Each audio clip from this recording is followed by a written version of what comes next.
Queer Relation Tips, an IM Clinic podcast devoted to helping you, the LGBTQ plus community, create the love lives and relationships you crave. That's what I'd like to say, is there's one thing that covers everything, and that's love. Love can mend any relationship. You know, Isaac, I have always loved you. I can truly say in my heart that I have loved you since the day you were born, up till today. Hello, I'm Isaac, and today we want to celebrate Father's Day during this Pride season by sharing with you a conversation I had with my dad. Our conversation centers on the dynamic we had as a religious father raising me, a queer son. With all of our bruises and successes peppering today's story, my dad shares not only his perspective and insecurities as a father who wanted to do the best, but also his inspiration for fathers with queer children. I hope you enjoy. Let's take a listen. Let's just start from the beginning. What was it like to find out I was a little boy? Wow. The very beginning. That's the very beginning. It was amazing. Both of you and Nicole immediately coming from the womb. It was like almost a miracle, something that you don't, I don't know, it's hard to explain, just watching that and coming out. And then, well, we knew you were a boy before you were born. And so we were excited about that. First of all, to have a son. Second of all, to have a daughter and a son, with Nicole and you, which was absolutely amazing. We got one of each. Mm-hmm. It was just a beautiful time, happy time. And from then on, it was just awesome to bring you home, to change your diapers, to play with you, to see you grow up and laugh, your first steps, your first laughter, first words were just absolutely incredible. How my view of life was not, I just kind of thought that I'd never be in that position ever. I don't know why, I guess my upbringing or whatever, but it was an incredible time when you were born. The color of your hair, the weight and the size of such a little tiny thing, and the idea and the prospect of bringing you home was just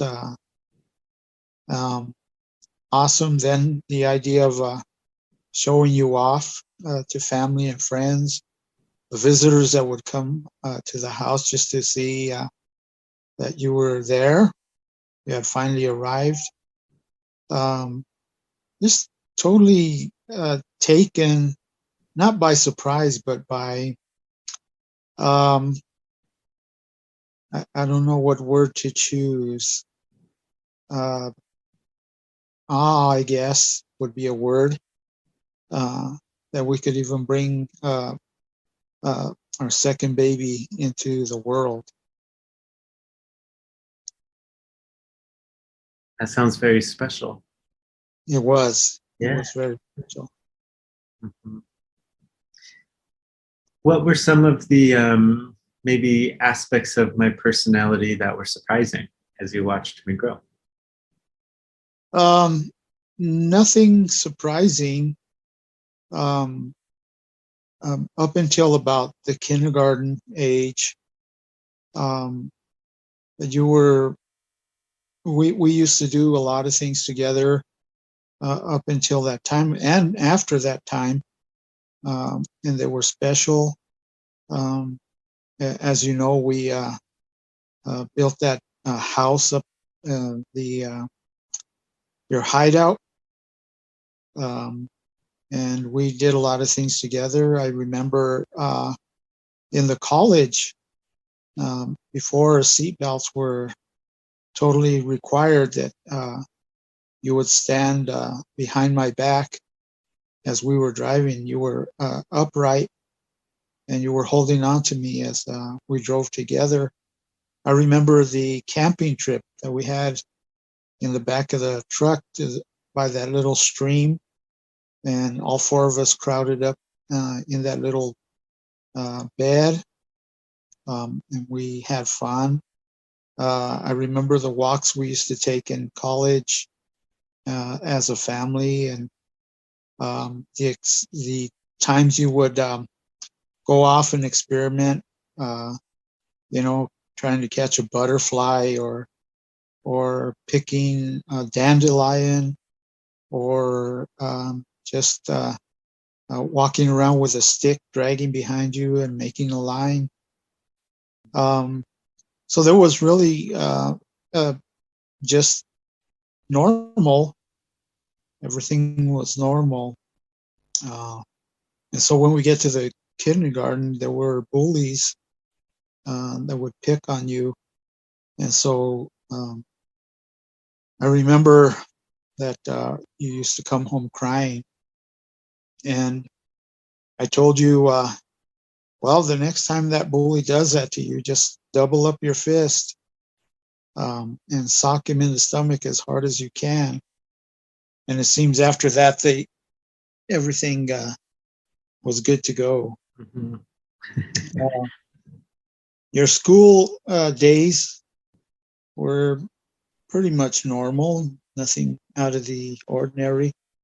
You were a little timid, and sometimes afraid of things that you weren't certain of. And you were a funny kid. I remember you used to get we bought you a trumpet, Mm-hmm. and I don't know if you remember that. Oh, I remember. To blow it and pretend you were an elephant. Uh-huh. Remember the numerous videos Mm-hmm. that you recorded, and just singing, and happy with your cousins, getting together with family. So really nothing was different from any other kid, I guess. Mm-hmm. Yeah. I feel like anxiety was a big part of school for me, at least like elementary and middle school for sure.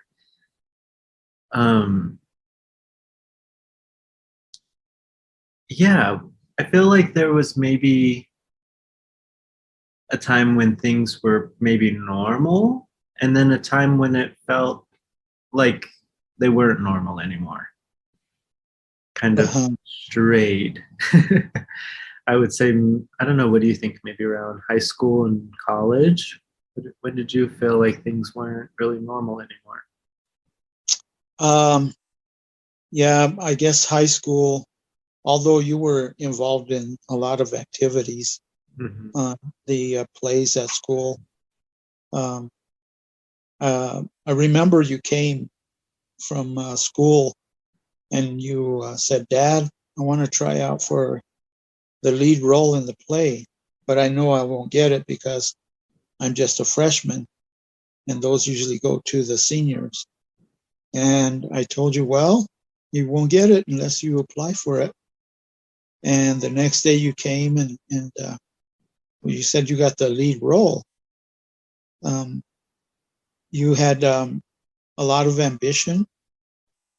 Yeah, there was a lot of tension, anxiety, but maybe I dismissed it as part of adolescence and just growing up. There was a tense time there where we lived, a tense time in the schools. And so you and your sister would come and share things that would happen at school. And it was very tense at times with the peers at school. And so at least I dismissed it as maybe every teenager goes through that with the peers at school. They have a lot of influence on people, and if you're not liked, then they seem to pick on you. But I didn't see much of that myself. Um, I guess the thing that I did see was the hesitation to get involved in sports, to get involved in extracurricular activity, uh, especially sports. Although you and I spent a lot of time in the car going back and forth to the sports events that you did participate in, and every time we would uh, go to the sports event or practice, we'd stop and get an ice cream or a hot dog, um, you know. And I did notice some hesitancy to return back to the sports. Uh, and so um, I just thought, well, he's not interested in sports. But overall, you were doing well in other things, your grades, the achievements. When you were in high school, um, I had a rule, and I kind of broke it with Nicole. But I said, as long as you're in school, you won't have a car unless you work for it. And you said, well, Dad, I want a car.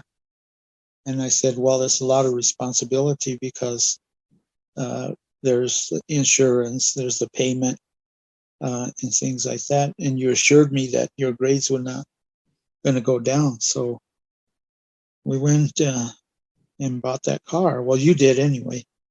It was your car. And we had a lot of good times in that little, or was it a tracker or The Suzuki Samurai. Samurai? Mm-hmm. It's cool stuff. Yeah. And then last year, I think it was, or 2 years ago, I found your license plates that were in the shed. And so we made a plaque for you and gave them to you for Christmas. Mm-hmm. That said Buckster. Mm-hmm. I love those plates. Yeah. So other than that, it was, we did live in a pretty rough neighborhood. And there were things happening around the neighborhood. But as teenagers, you and Nicole did things that normal teenagers do that I probably don't know half of the stuff that you guys did, but when we get together for Christmas or things, you start to reveal some of the mischief that you got in, some of our secrets. like trashing out my car. Uh-huh. Yes, for sure. Mm-hmm. Yeah. There was one day when I had just broken up with my high school sweetheart. And I was really, really kind of not in a good place. I was kind of anxious. And I remember you and Mom were watching TV on the bed. And I came in and said, I just broke up with her. And I was kind of panicking. And Mom said, well, why are you scared? Is it because you think you're gay? And I, up until that point, wondered if I was doing a good job of hiding it or not. And I think that was the moment where I realized that maybe both of you had known something might be different. What was that like for you? Well, we, as parents, you notice things about your kids that are hard to understand, like fears, like anxieties, things like that, and wondering why. And there's never an answer to those questions. So you think about it and say, well, that's just their nature and their character. that's the way they are. And I try to be fair about that, not to push and not to pull, but to allow your character to develop. Uh, I know some parents push their kids into sports and they want to make them the heroes and push them into a job they don't want to be in.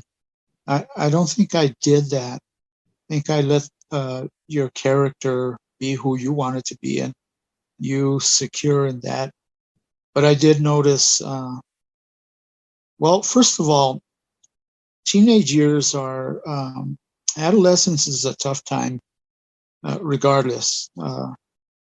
And the whole idea of boyfriend and girlfriend, you as parents and as being a teenager, uh, myself at one point, a long time ago, um, you go through the whole emotion of breakups and makeups with, your peers at school, which is not too terribly abnormal. So you just think as a parent, well, maybe he got his heart broken, and he's reacting maybe just a little bit too much um, because of that. And so you don't know how to gauge that or put it into perspective, because adolescence is just a time uh, of experimenting, of finding your personal identity, or at least the greatest search. Adolescence is part of being caught up in a, a little boy's body with the mind um, and the thought process developing into an adult. So there's the squeaky voice, the broken words. And so you think about those things while he's just going through puberty. He's going through some of the big issues. There's a big pendulum in schools for kids, and sometimes um, the teenager, the adolescent, takes that pendulum to the left hand side or to the right hand side, and they leave it there, and they react to their surroundings in that way because they're either confused or they're afraid of what might happen if the pendulum goes to the other side, because they're uncomfortable with that. And so that was another situation that I thought, well, maybe that's just Isaac. That's just who he is. And again, I try to not be the type of dad that was going to push into making someone something they didn't want to be. Mom and I were strict, as you know, um, and we both handed out the discipline. A lot of times in school or in the adolescent years, you don't say the truth to your parents because um,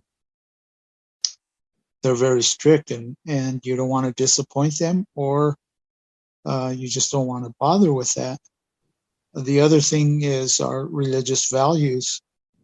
Um, in those days, as being a pastor of a church, uh, maybe some of that, some of those things that you had within you that you didn't want to divulge because of some type of fear of retaliation or even rejection.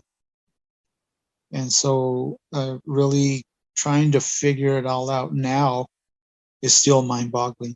Mm-hmm. Yeah. Yeah, I definitely think I like the pendulum idea, because I do think I got stuck in one position of fear. And it was definitely, obviously now looking back, irrational, but I spent many years wondering if I were to tell mom and you that I seriously thought I would be homeless.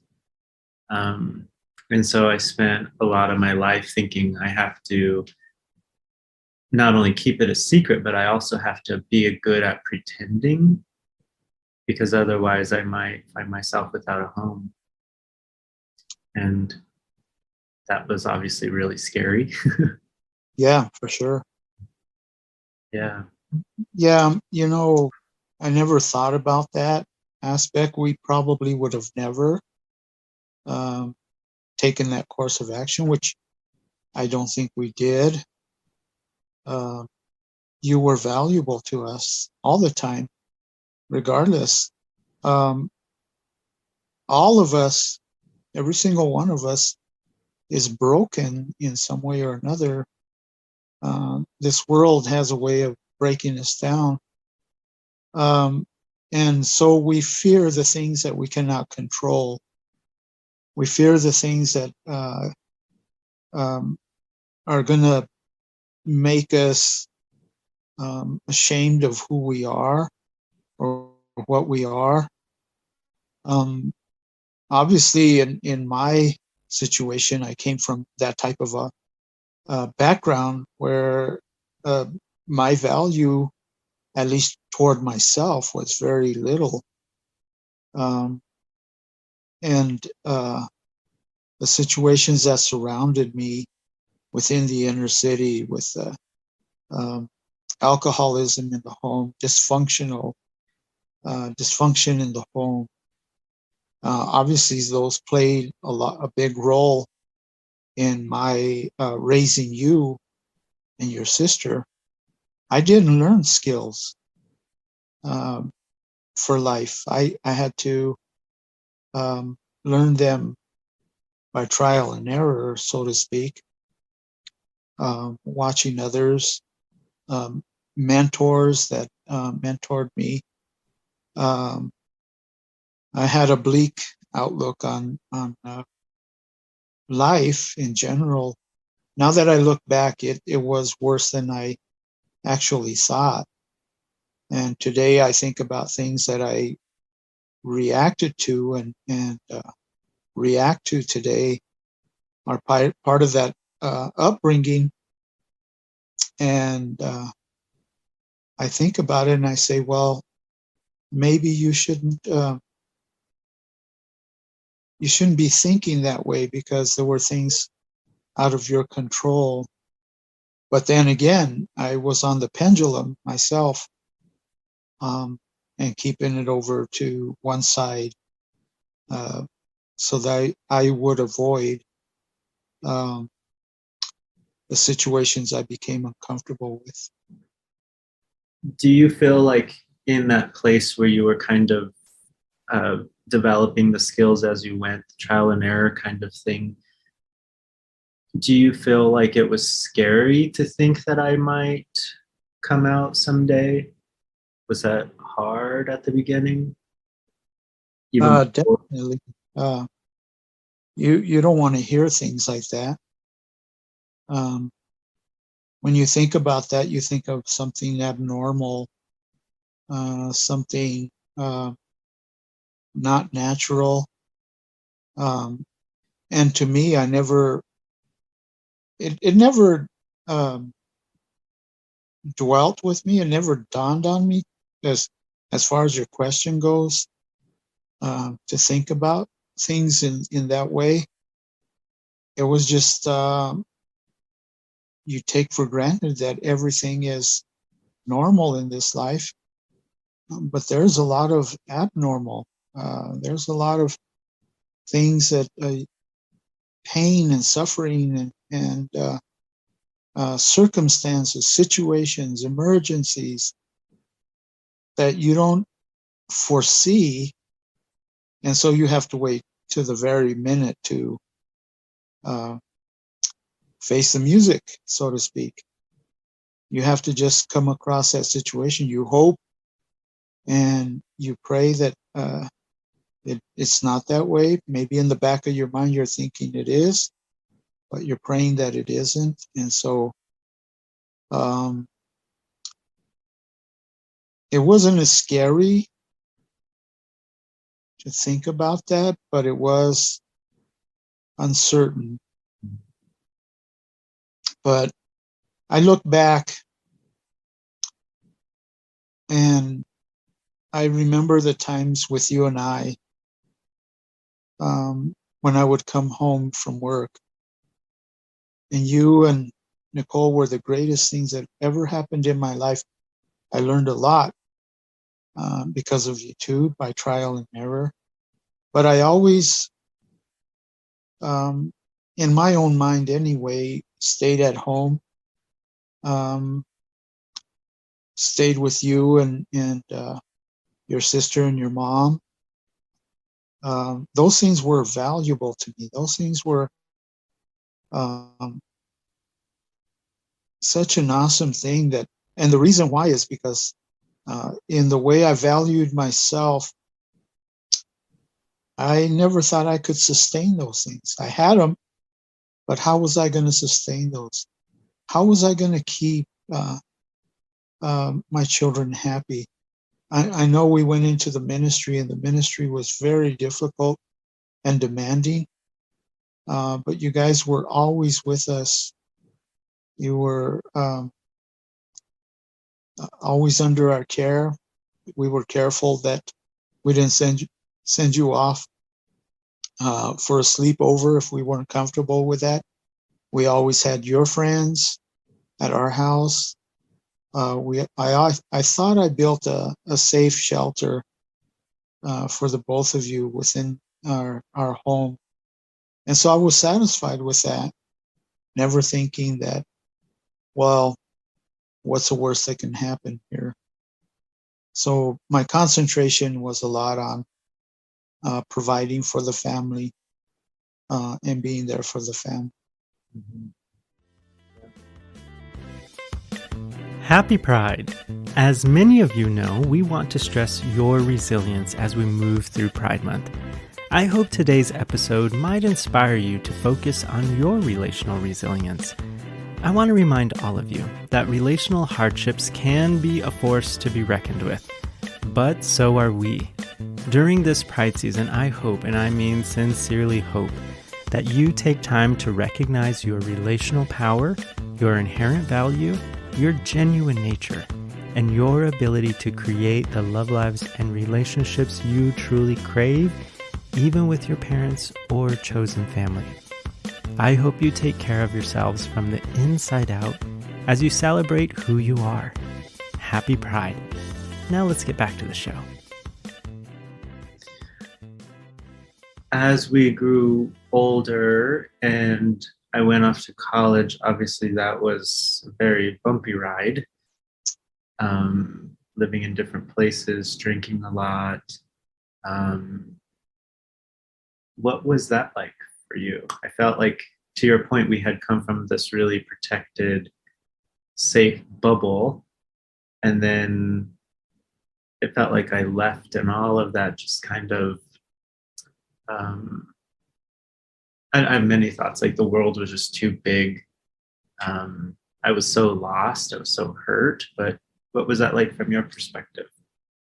That was probably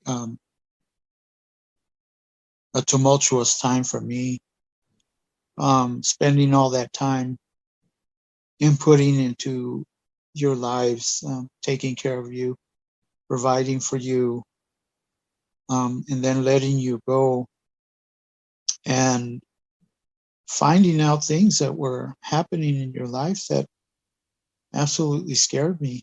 And the other thought is, well, I never taught them how to drink. I never taught them how to lie. I never taught them how to do the things that they're doing now. And so how do you turn loose? How do you let your kids do what they have to do? How far do you tighten the reins? What advice is there to give them when perhaps they're not going to listen anymore? And it's devastating for a parent when their children leave the home.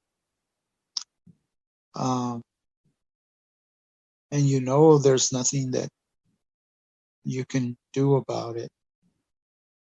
And so that was a very tough time. The same way with your sister going to college and coming back and sharing with us some of the things she was doing. I said, wow, you know, I guess they're on their own. There's really not much I can do but love them through that whole situation. And sometimes I felt maybe love is not enough, but it certainly is a good start. It's a great start, yeah. Mm-hmm. There was many moments where I'm thinking of one in particular when I had, I don't know if you remember this, but well, maybe you're hearing the story for the first time, but it was my whole relationship with the first guy that I dated. And it was when I was in grad school, and we ended things, and I went to South Carolina with a friend from grad school, and I came home. And again, my anxiety was through the roof. And I think that was one of the first, well, it was the second time that I had thought about suicide, but it was the first time where the anxiety and the despair was so thick that I was actually afraid. I thought, if I don't talk about this with someone, I will harm myself. And I remember, again, you and Mom were laying in bed, and I crawled in between the two of you, and I was bawling. And I kind of mentioned, if I'm alone, I'm going to hurt myself. What was that like for you? That was pretty difficult because on the one hand, you were a very, very, I'm not sure, I don't want to say perceptive, but you were very intelligent, I guess. You were an adult at that point. And you were in grad school, you were attaining some dreams. And I thought, wow,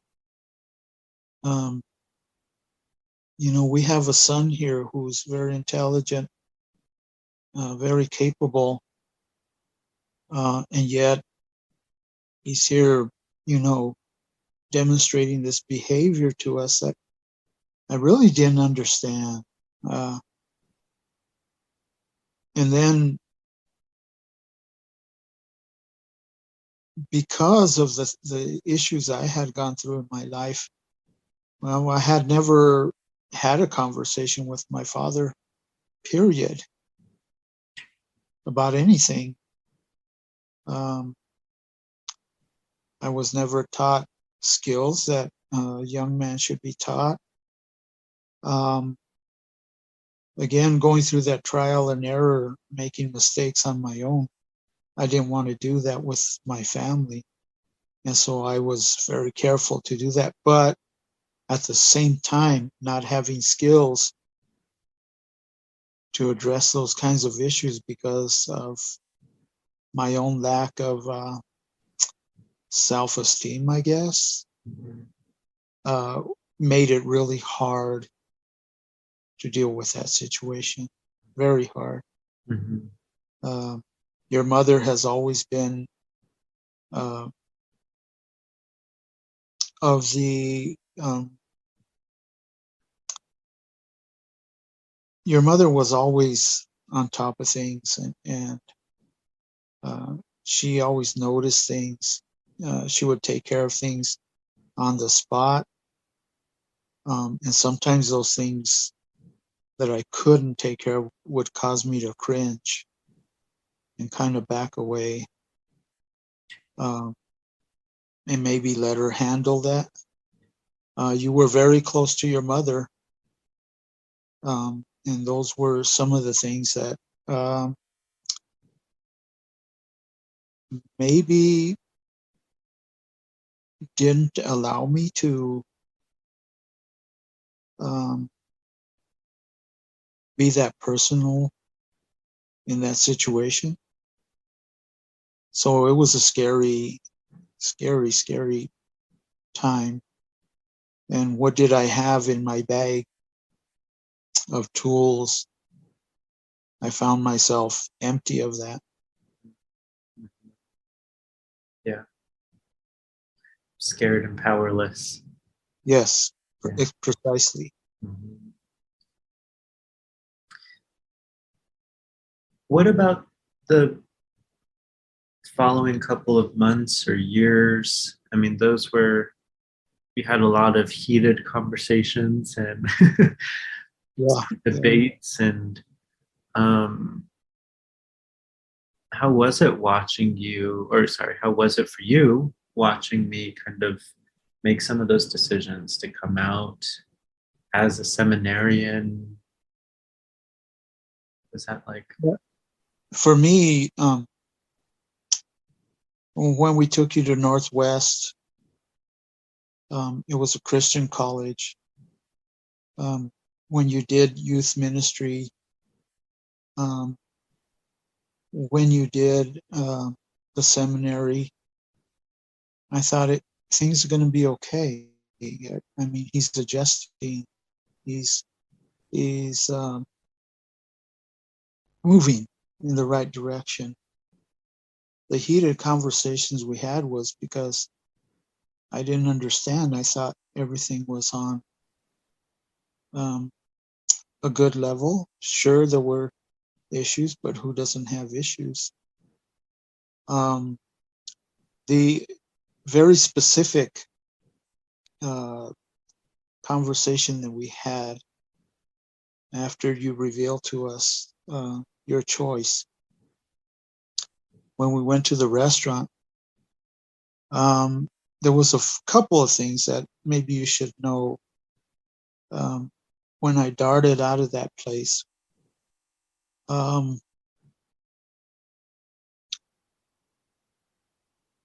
first of all, the music was way, way up, and I couldn't hear you or your mom.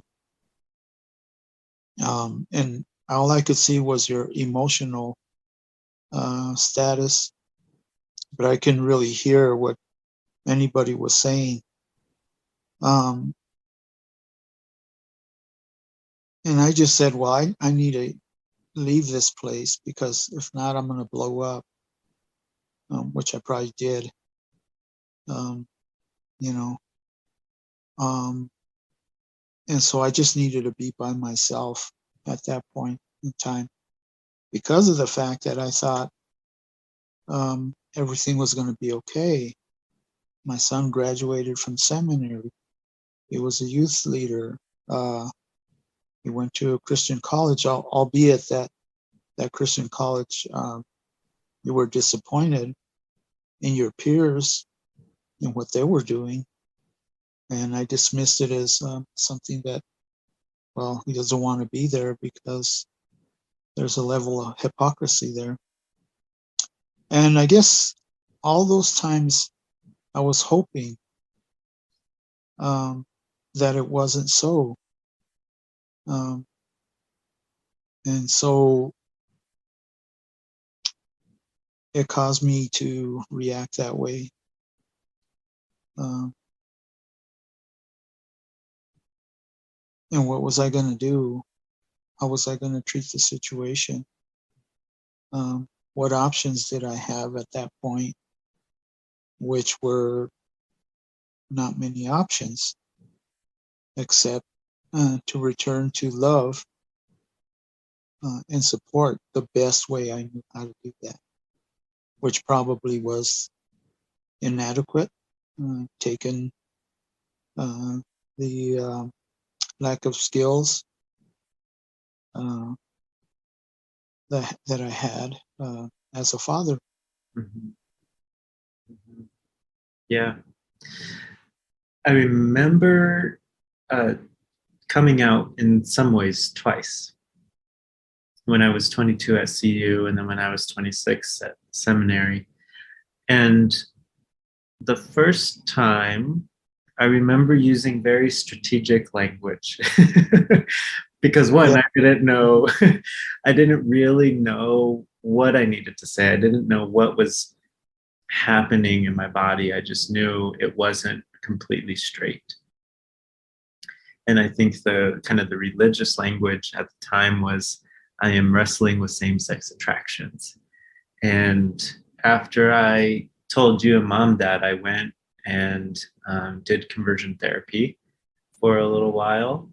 But do you feel like maybe that language and doing conversion therapy kind of inspired some of that hope?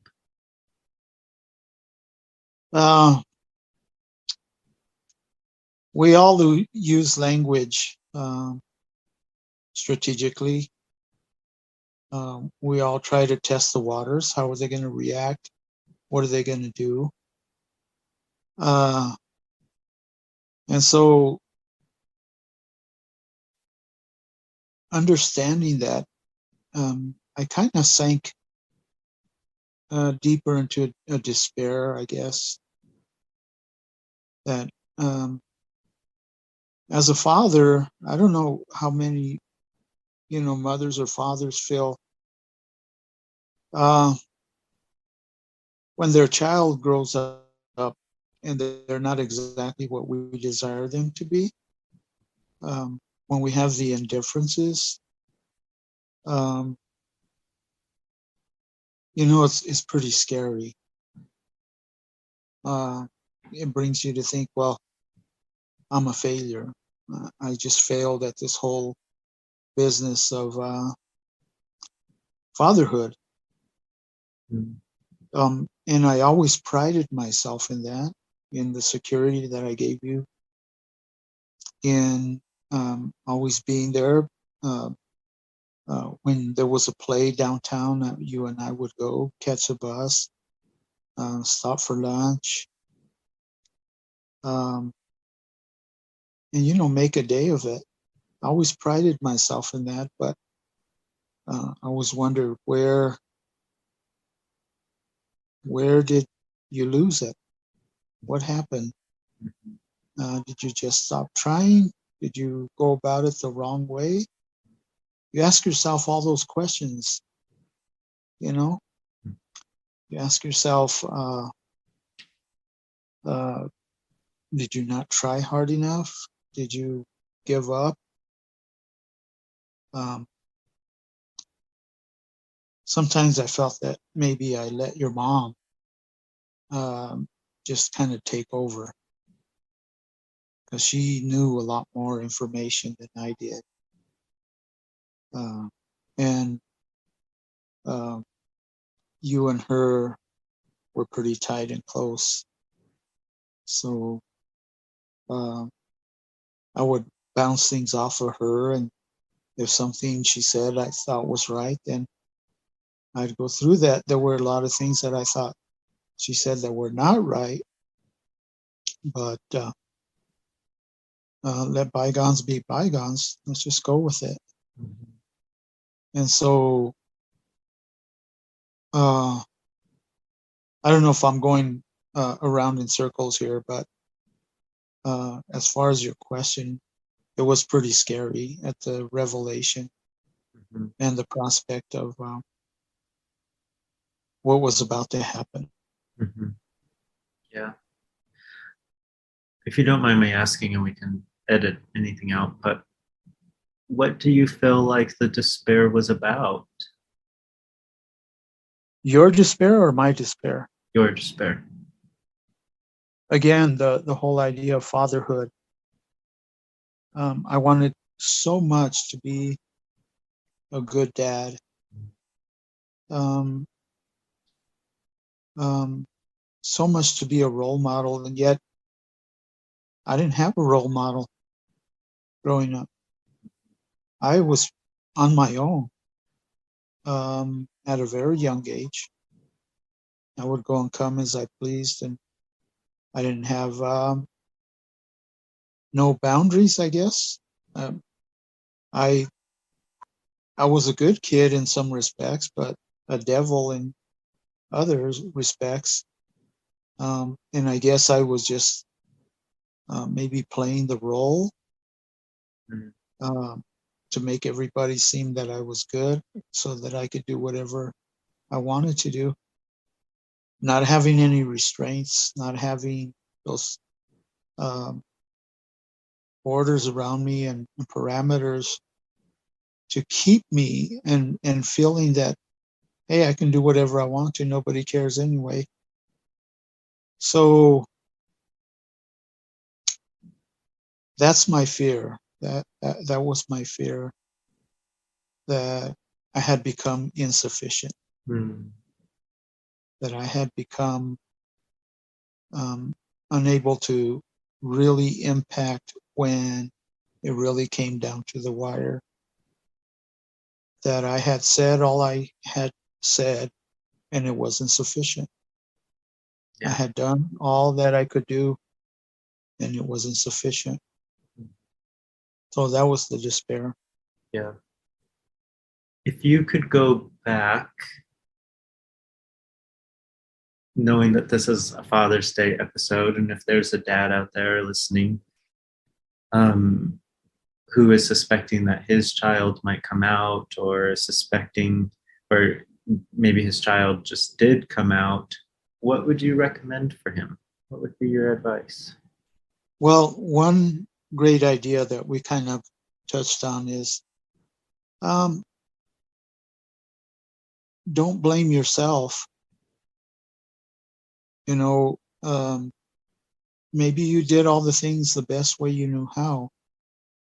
Um, and so don't blame yourself, at least to the point where if there's some deficiency in your parenting skills, it's going to come out anyway and it's going to show. Um, the second thing I would say is love your son or your daughter. You know, um, as a kid, I did some things in my life because I didn't know better, or I was afraid, or I was just plain naive.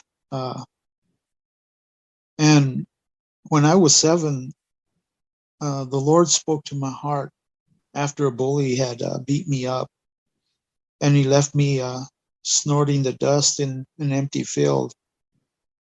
And I remember I lifted my head and I called out to God and I says, what is this all about?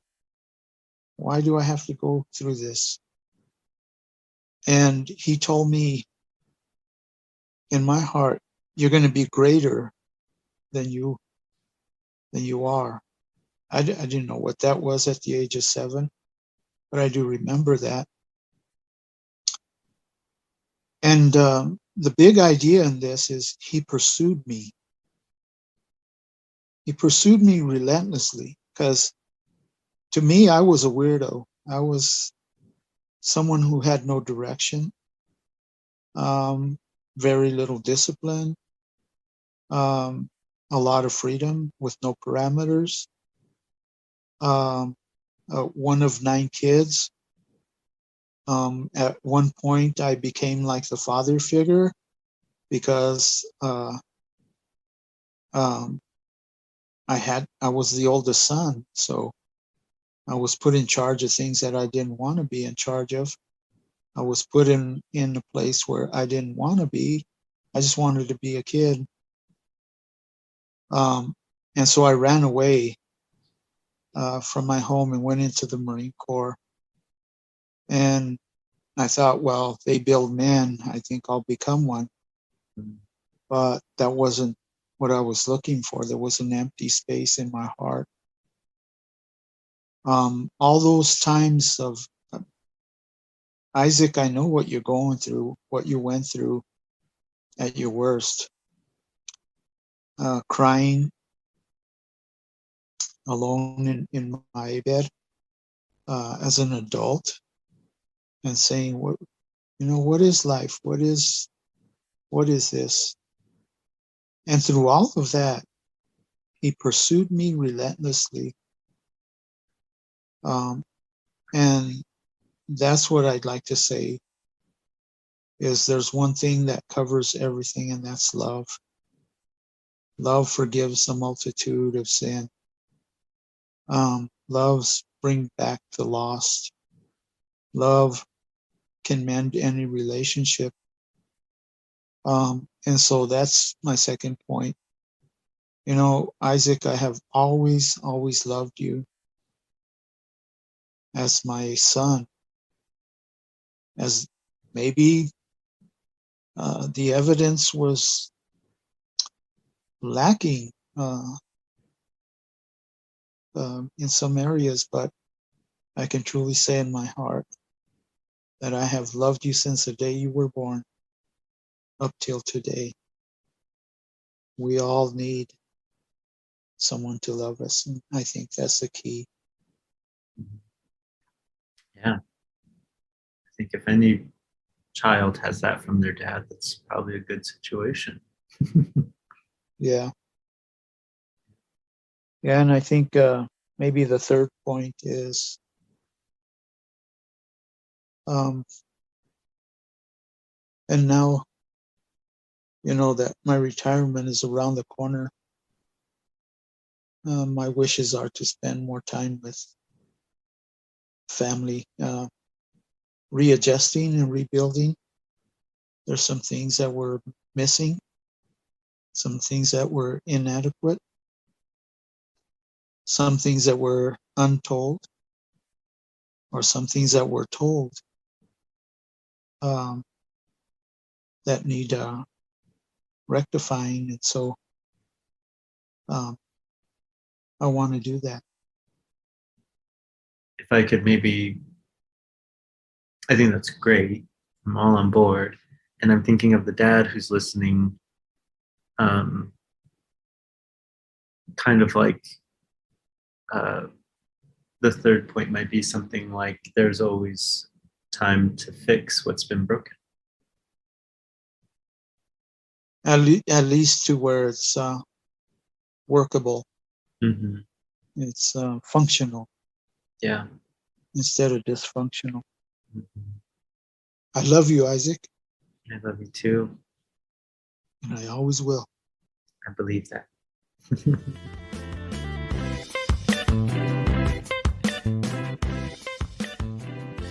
When I was just a baby therapist, I worked very often with religious parents of queer and trans children. Fathers and mothers would pour into my office with deep despair, anger, and fear.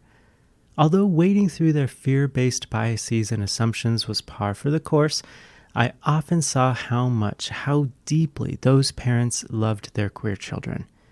But this was not always the case. There were the worst-case scenarios turned reality stories that left many queer children alone, shamed, and rejected. Father's Day can be a hard day for many queer and trans folks, especially during Pride. Having Father's Day during Pride is ironic for some and painful for others. All too well, I remember the days when I was convinced that my father would throw me out of the house and throw me out of the family the second he heard I was queer. I was flooded with feelings of rejection because I believed that I would be disowned for being feminine, soft, or limp-wristed. And in the moments of pure panic, I thought suicide might be a better option than living in exile, detached from all the people who were supposed to love me. Although my father and I see the topic of sexual orientation from very different perspectives, and although we had a lot of angry moments with one another, we made it out rather successfully. I am thankful he was willing to stick it out, battle it out, and watch me as I came out. Relational resilience isn't easy. To pop back into shape after being relationally smashed, punched, and dented takes a lot of emotional stamina. Swerving through all of the emotions that tag along with grief and reconciliation require a concerted intention. Grace and anger, forgiveness and depression, patience and denial, bargaining and acceptance become a bouncy journey we actively sign up for not just once, but at every fateful interaction between us and at every emotional intersection within us. Relational resilience is more of a choice to stay in the fight than it is a natural talent, trust me. Relational resilience, in my experience, requires a focus on the end goal. My goal wasn't to win an argument. It wasn't to have my dad proudly waving a rainbow flag in a pride parade. It wasn't to change his theological or academic perspectives. My goal was to allow our attachment to supersede our disagreement. My goal was to find that particular relational dynamic where love wins because we cherish one another more than we need to be right. The hidden aspect of this goal, however, is that we are rendered powerless because it literally takes two. And although you might be fully willing and emotionally equipped to go the distance with your father, you have no choice in his emotional decisions. And this is where relational resilience might point you in the direction of serious grief and loss at first, with the hope of creating a chosen family down the road. During a season when I felt very detached from my dad, I described my dad as a dead tree to my therapist. Tied to this tree with a rope of hope, I stood there throwing fresh flowers into the branches of the dry tree to make it seem alive and to show the tree how much I was desperate for its shade. With rage filling my body, I told my therapist that my gestures weren't working and that I was starting to feel silly for tying myself to a situation, a relationship out of hope. I felt so silly for staying and begging for so long. And as I cut the rope of hope and walked away, I first noticed that I was in a supple orchard with plenty of shade under which I could rest and be nurtured. And I also realized that the energy had shifted. My father was no longer experiencing me as angry, resentful, and despondent, but as healed and peaceful. Grieving our relationship was a major component that actually allowed it to come alive. As one of my mentors often says, death before life. All this to say, I hope you find the courage to do what is right. It may mean leaving so you can finally be safe and free, or it may mean watching things crumble so they can be rebuilt. Here at Queer RelationTips, we have made it our goal to help you gain insights, hear stories, find tools, and connect with others who are interested in creating the love lives and relationships you truly crave. And in order to summit those relational peaks that make it all possible, I can't think of anything more necessary than relational resilience. Whether you continue to finesse, nurture, and improve the relationship you have with your father, or if you find solace in the arms of chosen family, I hope this pride brings you the resolve to be resilient. And to today's guest, my dad, thank you for cherishing me. Thank you for loving me even when it meant grappling with worry, doubt, insecurity, anger, and pain. Thank you for finding that sweet spot where my inherent value is the most important aspect of all. I love you, Dad. Happy Pride. Happy Father's Day. Until next time. Mwah! Queer RelationTips is a podcast sponsored by iAmClinic, a counseling practice devoted to the LGBTQ plus community with in-person and virtual counseling options available. iAmClinic. Create the love lives and relationships you crave. Find us online on Instagram at LGBTQ_therapy and Facebook at iAmClinic. That's iAmClinic.